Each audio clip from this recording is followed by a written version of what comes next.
აჭარის რეგიონში სტიქიური მოვლენების შედეგად დაზარალებული ოჯახების დახმარების საკითხზე სალიკვიდაციო შერეულმა სამთავრობო კომისიამ იმსჯელა. აჭარის ჯანდაცვის სამინისტრომ ამ კატეგორიის ოჯახების დახმარების კრიტერიუმები შეიმუშავა. ბათუმის საკრებულოს თავმჯდომარემ სხდომაზე გამსახურდიას ქუჩაზე ხანძრით დაზარალებულებისთვის თანხის ოდენობის გაზრდის საკითხი დააყენა. შეხვედრას რეგიონის ყველა მუნიციპალიტეტის გამგებელი ესწრებოდა.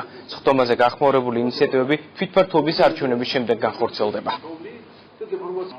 ჩვენ დღის ესეში დავდექით, რომ დახმარებისთვის მიგვიდნენ მართა აჭარის მთავრობისთვის, პირადად ამ კომისიისთვის, იცით თქვენ რა ბარიერების გადალახვა მომიწია ამ თანხის ასე ვთქვათ დამტკიცების მოპოვებისთვის, მაგრამ ეს ბარიერის გადალახვა და საბოლოოდ საღამოაზრმა გაიმარჯვა, კომისიამ დადებითი გადაწყვეტილება მიიღო. პირველ რიგში ოჯახი უნდა იყოს სტიქიით დაზარალებული და შემდეგ სოციალური კულების მიხედვით მოხდება თქვათ თითოეულ ოჯახზე დახმარების საკითხის განხილვა. ანალოგიურად გადის კიდევ იმ ოჯახების საკითხი, რომლებსაც შუახევის მუნიციპალიტეტის აქვს წარმოდგენილი ოჯახები, სადაც იმ ადგილებში, სადაც სანგრეულია ეს სახლები, საცხოვრებელი ადგილი არ არის, სხვა ადგილზე რომ გადაიტანოს და შესაბამისად ჩვენ მთავრობის თავმჯდომარეს წარუდგენს სამთავრობო კომისია შევა რეკომენდაციით და შესაბამისად გაეწევა დახმარება ამ ოჯახებს. სტიქის შედეგად დაზარალებულ ოჯახებს, რომელთა სოციალური ქულა 100.000-მდე იქნება, დახმარებას მიიღებენ მთავრობის სარეზერვო ფონდიდან კომისიის გადაწყვეტილების